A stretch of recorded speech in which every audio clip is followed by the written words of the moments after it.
V Muraleedharan തിരുവനന്തപുരത്ത് മാധ്യമങ്ങളെ കാണുന്നു. തത്സമയ ദൃശ്യങ്ങളിലേക്ക്. 30 years. They don't have MLAs there. In Tripura, they have ruled for more than a quarter century.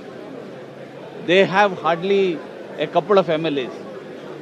So such a party criticizing BJP, I don't understand what is the rationale behind that. So the Chief Minister yesterday while speaking has said that you are not sure whether today's Congress leaders will be with the Congress today and they will go to... No, Congress and CPM leaders all will join BJP. CPM leaders also will join. This is only phase 1. There will be a phase 2.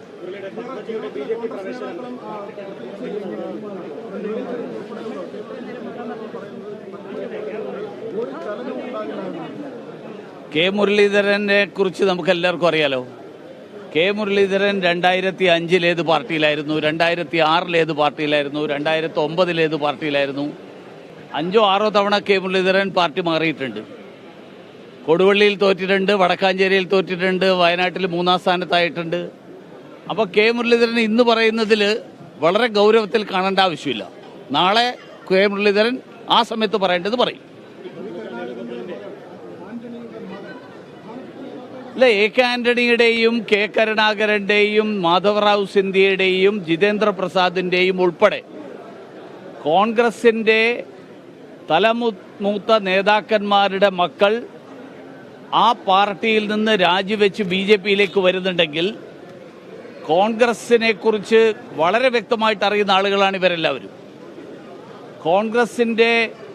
കോൺഗ്രസിൽ ജനിച്ചു വളർന്ന് ആ കോൺഗ്രസ് കുടുംബത്തിന്റെ ഭാഗമായിരുന്ന ആളുകൾ. അങ്ങനെയുള്ള ആളുകൾ കോൺഗ്രസിന്റെ അഴിമതിയിൽ, കോൺഗ്രസിലെ തൊഴുത്തിൽ കുത്തിൽ മനം മടുത്തു വരുന്നുണ്ടെങ്കിൽ 2 കാരണങ്ങളെ അതിനുള്ളൂ.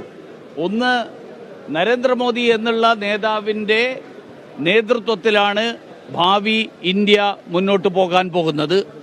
2, രാഹുൽ ഗാന്ധിയുടെ നേതൃത്വത്തിൽ ഇനിയും തുടരുന്നത് ആത്മഹത്യാപരമാണ്. ഈ 2 കാരണങ്ങൾ. നിലവിൽ തെരഞ്ഞെടുപ്പ് വരാൻ കുറേ സീറ്റുകൾ ഒഴിച്ചിട്ടുണ്ട്. വയനാട് രാഹുൽ ഗാന്ധി മത്സരത്തിന് വരികയാണ്. വേണുഗോപാൽ ഒരു സ്ഥാനാർത്ഥിയെ വരാൻ സാധ്യതയുണ്ട്. പാർട്ടിയുടെ കേന്ദ്ര തെരഞ്ഞെടുപ്പ് സമിതിയാണ് സ്ഥാനാർത്ഥിത്വം തീരുമാനിക്കുന്നത്.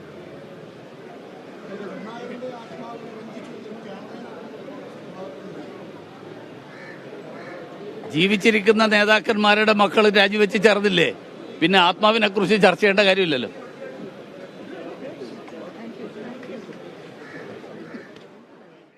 തിരുവനന്തപുരത്ത്